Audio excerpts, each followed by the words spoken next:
Hey guys, मैं हूं सचिन निगम और आज की इस वीडियो में हम बात करने वाले हैं व्हाट इफ के सेकंड एपिसोड के बारे में। अब जब मैंने व्हाट इफ का फर्स्ट एपिसोड देखा था मैं इतना ज्यादा इंप्रेस नहीं हुआ था, लेकिन व्हाट इफ का जो सेकंड एपिसोड है वो तचाला और स्टार-लॉर्ड की कहानी को एक नई ही डायरेक्शन में लेकर जाता है। आज की इस वीडियो के अंदर मैं आपको बताऊंगा कि एपिसोड में क्या क्या हुआ, साथ साथ ईस्टर एग पॉइंट आउट करूंगा। It was a mind blowing episode, मुझे बहुत ही अच्छा लगा। सो हे गाइस, मैं हूं सचिन निगम। Let's begin this video। तो गाइस, एपिसोड की शुरुआत में हमें वही सीन दिखाया जाता है जो कि हमने गार्डियंस ऑफ द गैलेक्सी 1 में देखा था। बस यहाँ पे ना आप पीटर क्विल की जगह पे यहाँ पे तचाला को स्वैप कर दो और पूरा जो सीन है वो टोटली सेम है। हाँ, कुछ विजुअल डिफरेंस है जो हम देख सकते हैं। फर्स्ट ऑफ ऑल, जिस ग्रेविटी डिवाइस का इस्तेमाल हमारा जो स्टार-लॉर्ड है वो करता है, यानी हमारा ओरिजिनल वाला स्टार-लॉर्ड जिसकी बात मैं कर रहा हूँ पीटर क्विल की, वो करता है जमीन पर रख के। यहाँ पर हम देख सकते हैं कि तचाला जो है अपने हाथ में ही उसका इस्तेमाल करता है। इसी सीन से हमें बता दिया जाता है कि एक्चुअली में जो हमारा स्टार-लॉर्ड है नया वाला तचाला, वो पीटर क्विल से कहीं ज्यादा एफिशिएंट है। अब जो पीटर क्विल है हम उसको नल्ला इसलिए बुलाते हैं क्योंकि उसने बहुत बार गलतियां की और कई बार मुझे ऐसा लगता है कि स्टार-लॉर्ड तो वो है लेकिन एक अच्छा स्टार-लॉर्ड वो नहीं है, एक अच्छा रैवेजर नहीं है। लेकिन यहाँ पे हम देख सकते हैं कि तचाला जो है वो एक अच्छा रैवेजर है और सीन से हमें पता भी चल जाता है। अब मूवी से कनेक्ट करें तो गार्डियंस ऑफ द गैलेक्सी 1 के अंदर जो हमारा कोराथ था वो रोनन के लिए काम करता था। सेम इसी तरह से हम यहाँ पे देख सकते हैं कि वो एक्चुअली में रोनन के लिए काम करता है। लेकिन जैसे ही जो हमारा तचाला है वो रिवील करता है कि मैं स्टार-लॉर्ड हूँ, वहाँ पर हम देख सकते हैं कि जो हमारा कोराथ है वो स्टार-लॉर्ड का बहुत ही बड़ा फैन है, क्योंकि ऑब्वियसली जैसे कि मैंने आपको एक्सप्लेन किया कि जो तचाला है वो एक अच्छा स्टार-लॉर्ड है, यानी एक अच्छा रैवेजर है और काफी लोग उसके बारे में जानते हैं। यहाँ पे हम देख सकते हैं जो कोराथ है पूरा फैन बॉय बन जाता है उसके आगे और बोलता है मैं तुम्हारा बहुत ही बड़ा फैन हूँ। और यहाँ से शुरुआत होती है इस कहानी की। यहाँ पर जो कोराथ है वो तचाला के सामने बाव करने की कोशिश करता है और साथ साथ के सामने झुकने की कोशिश करता है। ये सीधा सीधा एक रेफरेंस हो सकता है अवेंजर इन्फिनिटी वॉर का, जहां पर हमने देखा था कि ब्रूस बैनर और रूडी हमारे सामने आते हैं और वो तचाला के आगे झुकने की कोशिश करते हैं। एंड तचाला यहाँ पे भी कहता है we don't know that here, मतलब इसकी जरूरत नहीं करने की। यहाँ पर हमें ये चीज दिखा दी गई है कि जो कोराथ है वो स्टार-लॉर्ड का यानी तचाला का बहुत ही बड़ा फैन है। थोड़ा सा बैंटर होने के बाद में कोराथ और जो तचाला है उनकी एक तरह से मिनट मेड फाइट होती है। यहाँ पर जो कोराथ के बंदे हैं वो भी तचाला को मारने की कोशिश करते हैं, लेकिन तचाला जो अपने ग्रेविटी डिवाइस का इस्तेमाल करके वहां से एस्केप कर लेता है। जैसे ही वो वहां से बाहर आता है हम देख सकते हैं कि रोनन के बहुत सारे मिनियंस यहाँ पे खड़े हैं। यहाँ पर हमें आइकॉनिक डायलॉग देखने को मिलता है चैडविक बोसमैन का। अब चैडविक बोसमैन ने ना इस शो के अंदर 4 एपिसोड में आवाज दी है, लेकिन सुनने के बाद ही आपको थोड़ा सैड लगेगा क्योंकि आप ये बात जानते हैं कि वो हमारे बीच नहीं है। तो जब आप इस एपिसोड को देख रहे होंगे ना तो आपके मन में एक वो फीलिंग जरूर होगी कि हाँ भाई हम इसको देख तो रहे हैं, लेकिन शायद ये तचाला की यानी कि हमारे चैडविक बोसमैन की मार्वल के अंदर लास्ट परफॉर्मेंसेस में एक है, जो कि थोड़ा सा बुरा लगता है। अगले सीन में हम देख सकते हैं कि जैसे जो तचाला यानी स्टार-लॉर्ड है वो बाहर आता है हमारे कोराथ को कंधे पे रखकर, वो बोलता है अ रैवेजर नेवर फ्लाइज सोलो। और यहाँ पे इंट्रोडक्शन होता है माइकल रूकर कैरेक्टर का, योंडू का। अब गार्डियंस ऑफ द गैलेक्सी 2 के अंदर हमने फाइनली माइकल रूकर को बाय बाय कह दिया था, यानी कि कैरेक्टर को हमने खत्म कर दिया था, but finally he has come back to voice his character, जो कि मुझे बहुत ही अच्छा लगा। और यहाँ पे हम देख सकते हैं वही अपना योंडू अपने एरो के साथ में सारे के सारे जो बंदे होते हैं इनको हरा देता है। उसके अगले सीन में जो तचाला है वो हमारे योंडू को बोलता है कि जो पावर स्टोन है इसका इस्तेमाल हम सही तरीके से कर सकते हैं और किसी दुनिया को बचाने में इसका इस्तेमाल कर सकते हैं। यहाँ से वो दोनों चले जाते हैं। एक यहाँ पे आप चीज गौर से देखना कि जो हमारी स्टार-लॉर्ड की शिप है, अब previously guardians of the Galaxy 1 के अंदर जो शिप का नाम था वो था मिलानो, लेकिन यहाँ पे जो शिप का नाम है उसको चेंज करके कर दिया गया है मंडेला। मेरे हिसाब से ये एक ईस्टर एग हो सकता है मंडेला इफेक्ट का। और अगर आप मंडेला इफेक्ट के बारे में नहीं जानते हैं तो बेसिकली वो मंडेला इफेक्ट ये कहता है कि एक यूनिवर्स के अंदर आप किसी चीज को 2 डिफरेंट तरीके से याद करते हैं। मतलब आपका फ्रेंड बोलेगा कि मेरे को इस तरह से याद है और आप बोलोगे कि इस तरह से याद है। अब मंडेला इफेक्ट के अंदर ज्यादा डीप में नहीं जाएंगे, इसके बारे में आप इंटरनेट पर आराम सर्च कर सकते हैं। काफी वियर्ड इफेक्ट है, लेकिन यहाँ पे हम देख सकते हैं कि जो शिप का नाम है वो मिलानो नहीं है, वो है मंडेला। उसके बाद हमें दिखाया जाता है कि किस तरह से तचाला जो है वो एक्चुअली में योंडू के पास गया। अब ये जो कहानी है ये है 1988 की। अब एक्चुअली में 1988 के अंदर जो एक्चुअली में योंडू था उसको हमारे ईगो ने भेजा था स्टार-लॉर्ड को पकड़ने के लिए, यानी पीटर क्विल को पकड़ने के लिए। यहाँ पे आप देख सकते हैं कि ऐसा बिल्कुल भी नहीं हुआ है। तचाला जो है वो रात को बाहर जाता है और एक तरह से वो खेल रहा होता है। उससे पहले उसने अपने बाबा से यानी कि अपने पापा से बात भी की होती है कि मैं और दुनिया को भी देखना चाहता हूँ। यहाँ पर जो तचाला है उसके फादर जो है तचाका, वो एक्सप्लेन करते हैं कि बाहर की दुनिया में ज्यादा कुछ नहीं है, सिर्फ और सिर्फ दर्द और दुख ही है। तो बाहर की दुनिया में जाना कोई ज्यादा अच्छी बात नहीं है। लेकिन हम देख सकते हैं रात को तचाला जो है वो अपना आराम से खेल रहा होता है और उसका भाला जो है वो वकांडा की शील्ड से बाहर चला जाता है। उसके बाद वहीं से हमारे क्रैगलिन और साथ साथ स्कारफिश जो हैं वो हमारे तचाला को ये उठा लेते हैं और बना देते हैं स्टार-लॉर्ड। अब यहाँ पे दोनों में डिफरेंस यही है कि आपको पहले मूवी के अंदर आपको पता होगा कि पीटर क्विल को उठाया जाता है, लेकिन यहाँ पे तचाला को उठा दिया जाता है। अब काफी लोग मुझसे सवाल पूछ रहे थे कि जो हमारे गार्डियंस ऑफ द गैलेक्सी के बंदे हैं यानी योंडू है, स्कारफेस है या फिर क्रैगलिन है, इनको ये कैसे पता है कि यहाँ पर कोई ना कोई देश है, क्योंकि आप ये बात ऑलरेडी जानते होंगे कि वकांडा जो है वो अफ्रीका के अंदर बिल्कुल छुपा हुआ है। तो उन लोगों को कैसे पता चला कि एक्चुअली में यहाँ पे कोई बच्चा है। बेसिकली 1988 के अंदर जो वकांडा की टेक्नोलॉजी है वो वर्ल्ड से तो बहुत ज्यादा आगे थी, लेकिन फिर भी वो शायद रैवेजर की टेक्नोलॉजी से ज्यादा आगे नहीं होगी। तो मुझे तो इसलिए ऐसा लगता है कि यहाँ पर वो घूम रहे थे, उनको कुछ सेंस हुआ होगा कि यहाँ पे कुछ है, और जैसे ही तचाला वहां से बाहर निकला तो उन्होंने उठा लिया। तो यहाँ पे ये सीन खत्म होता है। इस सीन के बाद देख सकते हैं कि योंडू जो है वो दोनों को डांटता भी और बोलता भी है कि क्या तुम्हें एक्चुअली में पीटर को लग रहा है। लेकिन वो यहाँ पे कहते हैं, जो आप ऑलरेडी जानते हैं कि क्रैगलिन और जो हमारा स्कार्फ है वो एकदम लल्लू है, तो वो कहते हैं कि कोई बात नहीं, बच्चा ही तो है, हमें तो हर से बच्चे को उठाना था, दैट्स इट। यहाँ पे हम देख सकते हैं कि जो योंडू है वो उससे पूछता भी कि बेटा तुम्हें कोई डर वर नहीं लग रहा। तो लेकिन हम यहाँ पे देख सकते हैं कि तचाला जो है बहुत ज्यादा क्यूरियस है, बहुत ज्यादा जिज्ञासु है और वो वर्ल्ड को एक्सप्लोर करना चाहता है। और यहीं से हम देख सकते हैं कि योंडू और जो हमारे तचाला है उनका रिलेशनशिप फॉर्म होना शुरू हो चुका है। इसके बाद आती है 20 साल बाद की कहानी। अब ये जो 20 साल बाद की कहानी है ये है 2008 के आसपास की, क्योंकि मेरे को ऐसा लगता है कि ये जो कहानी है ये इनक्रेडिबल हल्क या फिर आयरन मैन फर्स्ट के आसपास की होगी। अब guardians of the Galaxy first के जो इवेंट हुए थे वो हुए थे 2014 के अंदर, यानी अभी भी यंग, एक तरह से यंग कहानी ही है। और यहाँ पर जो हमें कहानी देखने को मिलेगी वो 2014 के यानी गार्डियंस ऑफ द गैलेक्सी 1 के इवेंट से बहुत पहले की कहानी है। इसके बाद वाला सीन मेरा फेवरेट सीन है इस पूरे एपिसोड का। हम यहाँ पे देख सकते हैं कि सारे के सारे जो रेवेंजर्स हैं वो आराम से पार्टी वगैरह कर रहे होते हैं, नाइट क्लब में बातें कर रहे होते हैं, और जो हमारा कोरात है वो तचाला से पूछ रहा होता है कि तुमने क्या क्या किया स्कार-लॉर्ड बन के। यहाँ पर वो एक क्वेश्चन में पूछता है कि तुमने थानोस को कैसे हराया, और पीछे से आता है थानोस। जी हाँ, Josh Brolin he has come back to voice Thanos in this scene.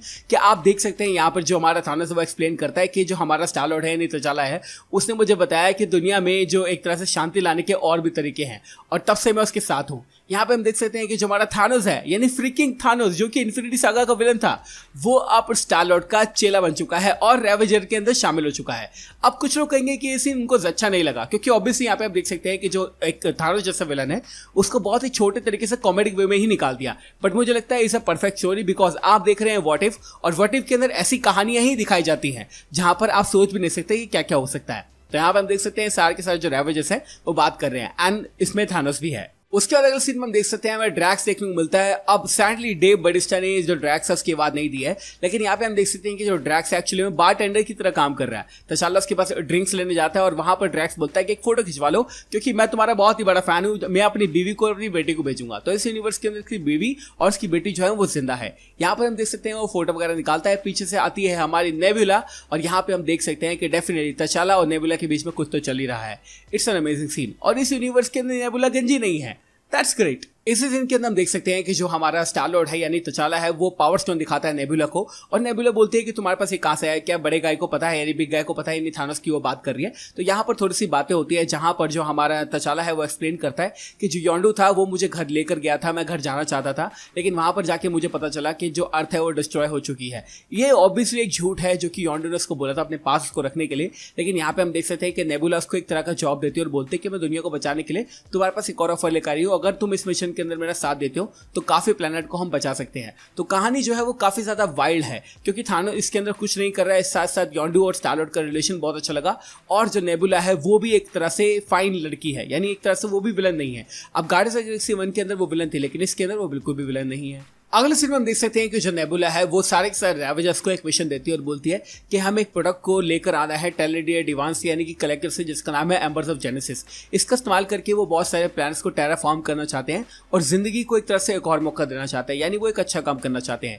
लेकिन इस यूनिवर्स के अंदर में पता चलता है कि एक्चुअली में जब से थानोस ने अपना सारा का सारा जो कॉन्क्वेस्ट है वो छोड़ दिया है, उस यूनिवर्स के अंदर जो हमारे टेलेडियन डिवान है यानी कलेक्टर है वो राज करना शुरू कर चुका है और काफी ज्यादा खतरनाक बन चुका है, जो कि हमें आने वाले सीन्स के अंदर देखने को मिलेगा। यहाँ पर थोड़े से आर्गुमेंट होते हैं और जहां पर हमें पता चलता है कि एक्चुअली वो उन्होंने प्लान बना लिया है और उनके पास एक फुल फ्लू प्लान है ओशंस 11 की तरह, जहां पर वो कलेक्टर के यूनिवर्स के अंदर जाएंगे, कलेक्टर की जगह पर जाएंगे यानी नोवेयर के अंदर जाएंगे, और वहां से जो एम्बर्स ऑफ जेनेसिस है वो चुराने का काम करेंगे। And they have a marvellous plan बनाने के बाद वो सारे के सारे जाते हैं हमारे कलेक्टर से मिलने, और शुरुआत के अंदर दिखाई जाती है करीना, जो कि हमने गार्डियंस ऑफ द गैलेक्सी 1 के अंदर देखी थी।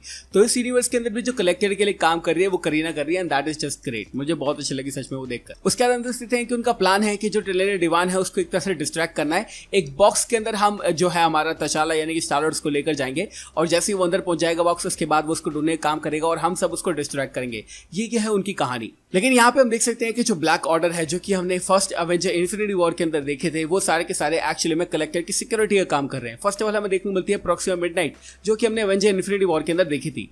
वो यहाँ पे स्कैन करती है हमारे बॉक्स को और उसके अंदर कुछ भी नहीं निकलता है, लेकिन बाहर के जो सारे के सारे जो रेवेंजर्स हैं वो डिस्ट्रैक्टिंग का काम करना शुरू कर चुके हैं। हम यहाँ पे देख सकते हैं कि जो थानोस है और जो हमारा कोराथ है वो फाइट करना शुरू करते हैं, और जो हमारा ब्लैक ऑर्डर है उनको पता चल जाता है कि बाहर फाइट हो रही है, जिससे सारे के सारे लोग जो है वो डिस्ट्रैक्ट हो जाते हैं और तचाला, नेबुला और साथ साथ जो हमारा योंडू है उनका प्लान जो है वो शुरुआत हो जाती है उस प्लान की। अगले सीन में तचाला जो है वो कलेक्टर के कलेक्शन को देख रहा होता है। सबसे पहले हमें देखने को मिलता है कॉस्मो द स्पेस डॉग, जो कि हमने गार्डियंस ऑफ द गैलेक्सी 1 के अंदर देखा था। अभी तक क्यों नहीं देखा उसको वापस, वी हैव नो आइडिया। उसके बाद हमें देखने को मिलता है डार्क एल्फ, और साथ साथ जो हमारा तचाला है वो एक्सप्लोर कर रहा है यहाँ की सारी चीजों को। हमें देखने को मिलता है सेथ ग्रीन द्वारा प्ले किया हावर्ड द डक। अब सेथ ग्रीन के बारे में आप नहीं जानते हैं, Seth Green is a great voice actor. He has done some great works, यानी रोबोट चिकन में उन्होंने काम किया है, साथ साथ पुरानी मूवीज के अंदर काम किया है, एंड मोस्ट प्रॉब्ली आप उनको जो हमारा फैमिली का कैरेक्टर है क्रिस गिवन, उनके नाम से जानते होंगे। तो यहाँ पे हम देख सकते हैं हमें हावर्ड द डक देखने को मिलता है, और तचाला जो बोलता है कि यार मुझे कुछ भी नहीं पता यहाँ पे क्या क्या चीजें हैं, प्लीज मुझे गाइड करो, और वो हावर्ड डक को यहाँ से छुड़ा देता है, और हावर्ड द डक जो है उसको गाइड करने की काम शुरू करता है। यहाँ से बाहर जो है अभी फाइट चल रही है और सारे के सारे जो रेवेंजर्स हैं वो एक दूसरे से फाइट कर रहे हैं, लेकिन यहाँ पे प्रॉक्सिमा मिडनाइट सबको देखकर समझ जाती है कि कुछ तो गड़बड़ है। यहाँ पर वो अलार्म साउंड कर देती है और हमें पता चल जाता है कि एक्चुअली में कलेक्टर के पास ये नॉलेज पहुंच चुकी है कि कुछ ना कुछ तो गड़बड़ है, और अब आने वाला है इस पूरे एपिसोड के मस्त फाइट सीन। अगले सीन में हम देख सकते हैं तचाला जो है वो यहाँ से भाग रहा होता है और वो बहुत सारी शिप के आगे से गुजरता है। यहाँ पर बहुत सारी शिप है, तो जो शिप मुझे दिख रही है समझ में आ रही है वो मैं आपको एक्सप्लेन करता हूँ। सबसे पहले राइट साइड में हम देख सकते हैं वो शिप हमें देखने को मिलती है जो कि गार्डियंस ऑफ द गैलेक्सी 1 में देखी थी, और साथ साथ इन्फिनिटी वॉर के अंदर जो रॉकेट है, थॉर है और जो ग्रूट है वो इसी तरह के शिप को लेकर वहां से बाहर निकलते हैं। अब उसके लेफ्ट साइड में देखेंगे यानी बीच में देखेंगे तो आपको मिल जाएगी यहाँ पर ग्रैंड मास्टर की शिप, जो कि हमने थॉर 3 यानी कि थॉर रैग्नारॉक के अंदर देखी थी। उसके जस्ट ऊपर आप देखेंगे तो आपको स्टार डिस्ट्रॉयर देखने को मिलेगा, जो कि हमने गार्डियंस ऑफ द गैलेक्सी 1 के अंदर देखा था, एंड दैट इज ग्रेट। उसके ऊपर देखेंगे तो आपको यहाँ पर देखने को मिलेगी रोनन के मिनियन की शिप यानी सकारंस की शिप, जो कि बहुत ही मस्त लग रही है।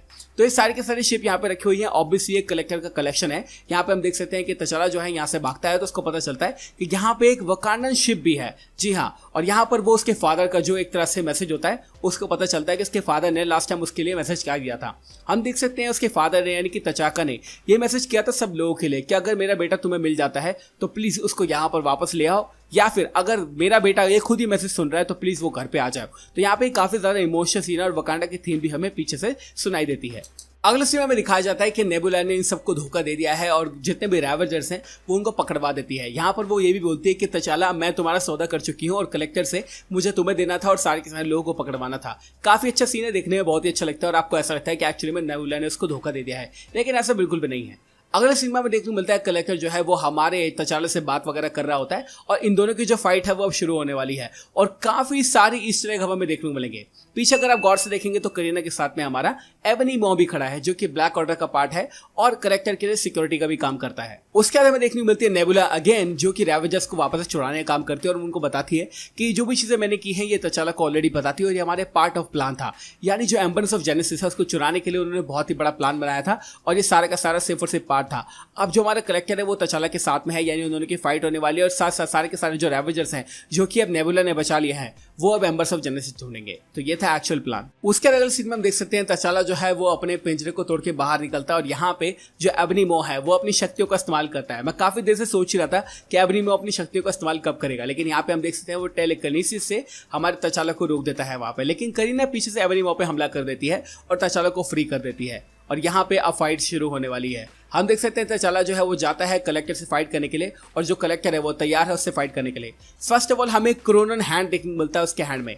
अब कलेक्टर जो है यहाँ पे ऑब्वियसली मैं आपको समझा चुका हूँ कि वो अभी सबसे बड़ा विलन है, यानी थान से बड़ा जो विलन है फिलहाल कलेक्टर है इस शो के अंदर। यहाँ पे हम देख सकते हैं कलेक्टर जो है वो एक क्रोनन का हाथ उठाता है और तचाला से फाइट करने की शुरू करता है। अब अगर आप क्रोनन के बारे में नहीं जानते हैं तो थॉर आपने देखी होगी, जो कॉर की प्रजाति है वही क्रोनन प्रजाति है। तो यहाँ पे हम देख सकते हैं कि उन दोनों की फाइट यहाँ पे शुरू हो जाती है। जो हमारा कलेक्टर है वो काफी ज्यादा खतरनाक हमें देखने को मिल सकता है।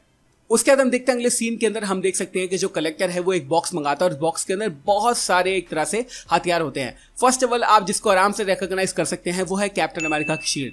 तो आप देख सकते हैं कि कलेक्टर की कलेक्शन के अंदर हमें कैप्टन अमेरिका की शील्ड भी देखने को मिलती है, साथ साथ हमें म्योनिर भी देखने को मिलता है और कलेक्टर खुद भी बताता है कि हमारे पास एक डैगर है जो कि डार्क एल्व्स की पावर से बना हुआ है और उन्होंने ही मुझे दिया था। हम यहाँ पे देख सकते हैं कि उस डैगर का इस्तेमाल करके तचाला पे हमला भी करता है। उन दोनों की फाइट जो है यहाँ पे शुरू हो चुकी है। उसके बाद अगले सीन के अंदर हम देख सकते हैं कलेक्टर जो है अपनी कलेक्शन में से हेला का जो हेड पीस है वो निकालता है, यानी हेला का जो मुकुट है वो निकालता है और उसका इस्तेमाल करके वो नेक्रो स्वॉर्ड बनाता है। अब मेरे ख्याल से ये पूरे एमसीयू के अंदर नेक्रो स्वॉर्ड का फर्स्ट मेंशन है। यहाँ पे हम देख सकते हैं वो सिमिलर तरह का एक्शन करता है जब हमने जो थॉर रैग्नारॉक जब देखी थी, जब हेला जो है फर्स्ट टाइम अटैक करती है थॉर और लोकी के ऊपर, तो जिस तरह का वो हेड एक्शन करती है, हाथ लगाती है अपने मुकुट पे, सेम उसी तरह का एक्शन जो है यहाँ पर हमारा कलेक्टर भी कर रहा है। उसके हाथ में आ जाती है नेक्रो स्वॉर्ड और वो दोनों से लड़ाई करना शुरू कर देता है एंड दिस लुक्स अमेजिंग। हम देख सकते हैं जो लड़ाई के सीन है वो काफी अच्छे हैं और यहाँ पर जो तचाला है वो पूरे तरीके से उसको हराने की कोशिश करता है एंड एवरीथिंग लुक्स ग्रेट।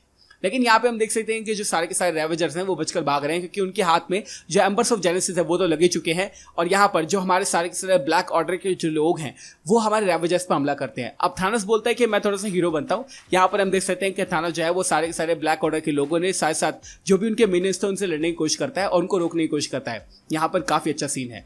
अब वो एक तरह से ओवररन होने ही वाला होता है क्योंकि यहाँ पर हम देख सकते हैं जो सारे के सारे ब्लैक ऑर्डर के बंदे हैं वो थानोस को पेलना चाहिए शुरू कर देते हैं, लेकिन पीछे से आ जाती है नेबुला और थानोस को यानी कि अपने बाप को बचा लेती है, जो कि काफी अच्छा सीन मुझे लगा। दूसरी तरफ हम देख सकते हैं कि तचाला के ऊपर हमला करने ही वाला होता है कलेक्टर, लेकिन पीछे से आ जाता है योंडू और योंडू जो है वो एक तरह से कलेक्टर के ऊपर हमला कर देता है। काफी अच्छे सीन मुझे लगे। अब मुझे यहाँ पे लग रहा था कि योंडू जो अपने एरो का इस्तेमाल करके जो कलेक्टर उसको हरा देगा, लेकिन यहाँ पे कलेक्टर जो है वो उसके एरो को तोड़ देता है और यहीं से जो कहानी है वो शुरू हो जाती है एंड आई लव इट। दूसरी तरफ हम देख सकते हैं कि जो नेबुला है वो अपने पापा को बचा लेती है। कल ऑब्सिडियन के मुंह के अंदर थोड़ा सा एम्बर्स ऑफ जेनेसिस डाल के हम देख सकते हैं पूरे नोवे पे अब जो घासें वो उगने लगी हैं, सारे के सारे जो रेवर जैसे वो भाग जाती है। जो क्रैगलेन है वो भी पूछता है कि एक्चुअली में तचाला और हमारे योंडू को क्या हो रहा है, तो वहां पे वो बोलते हैं कि वो दोनों लड़ रहे हैं और आराम से वो फिक्स हो जाएंगे, यानी ठीक ठाक बाहर निकल जाएंगे। अंदर हम देख सकते हैं कि योंडू और जो तचाला है वो दोनों लड़ रहे होते हैं और वो कलेक्टर को डिस्ट्रैक्ट करके उसको एक पिंजरे में बंद कर देते हैं। यहाँ पर हम देख सकते हैं कि वो सारे के सारे कंट्रोल है वो करीना के हाथ में दे देते हैं और वहां से चले जाते हैं और फाइनली वो दोनों जो है अब यहाँ पर जीत चुके हैं। बहुत ही अच्छा लगा मुझे सीन। करीना जो है अपनी जो एक तरह से उसको कारावास में रखा गया था, लॉक में रखा गया था, उसका फायदा उठाती है। सारे के सारे बंदे जो उन्होंने कलेक्टर की कलेक्शन में रखे हुए थे वो सारे के सारे बंदों को आजाद कर देते हैं और यहाँ पर जो सीन है वो खत्म हो जाता है and now collector is in trouble. फिर अगले सीन में दिखाया जाता है जो हमारे तचाला और जो हमारे योंडू है वो दोनों वकांडा के शिप में बैठकर वहां से बाहर निकल जाते हैं और यहाँ पर जो फाइनली जो सारी की सारी चीजें हैं वो खत्म हो जाती है। अब बेसिकली यहाँ पे एपिसोड जो है वो खत्म हो जाता है क्योंकि इसके बाद हम देख सकते हैं कि योंडू और जो तचाला है वो सिर्फ बात कर रहे हैं और एपिसोड जो है वो टोटली ओवर हो चुका है। काफी अच्छा एपिसोड मुझे लगा और काफी चीजें इसके अंदर देखने को मिली। जैसे कि मैंने आपको बोला जो फर्स्ट एपिसोड था उसके अंदर ज्यादा चीजें नहीं थी, लेकिन सेकंड एपिसोड में बहुत सारी चीजें थी। एंड में हम देख सकते हैं कि जो तचाला है वो योंडू से पूछता है कि मेरा घर कहाँ पे है और वो उस होमिंग बीकन का इस्तेमाल करके जो वकांडा के शिप के अंदर था वो आते हैं वकांडा। यहाँ पे हम देख सकते हैं हमें तचाका देखने को मिलता है, साथ साथ चार्लोट की माँ देखने को मिलती है, यानी तचाला की माँ देखने को मिलती है, शूरी देखने को मिलती है और वो अपने फ्रेंड्स यानी कि रेवेजर्स को भी लेकर आता है। बहुत ही अच्छे सीन यहाँ पे लगे। सारे के सारे जो रेवेजर्स है वो वकांडा के लोगों के साथ में मिलते हैं और जो कहानी है वो यहाँ पे खत्म हो जाती है। और एंड के अंदर में एक बहुत ही अच्छा सीन दिखाया जाता है जहाँ पर हमें बताया जाता है कि एक्चुअली में पीटर कुल के साथ में क्या हुआ।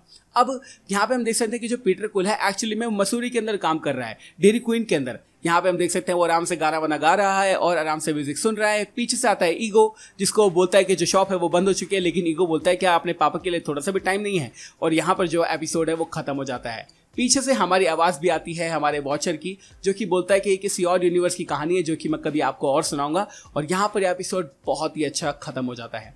अब गाइस जो सेकंड एपिसोड था मुझे बहुत अच्छा लगा क्योंकि फर्स्ट एपिसोड में ज्यादा कुछ नहीं दिखाया गया था, लेकिन सेकंड एपिसोड में व्हाट इफ की जो कंडीशन थी, व्हाट इफ के जो सिनेरियोस थे उसको अच्छे से एक्सप्लोर किया गया। मुझे सच में बहुत अच्छा लगा।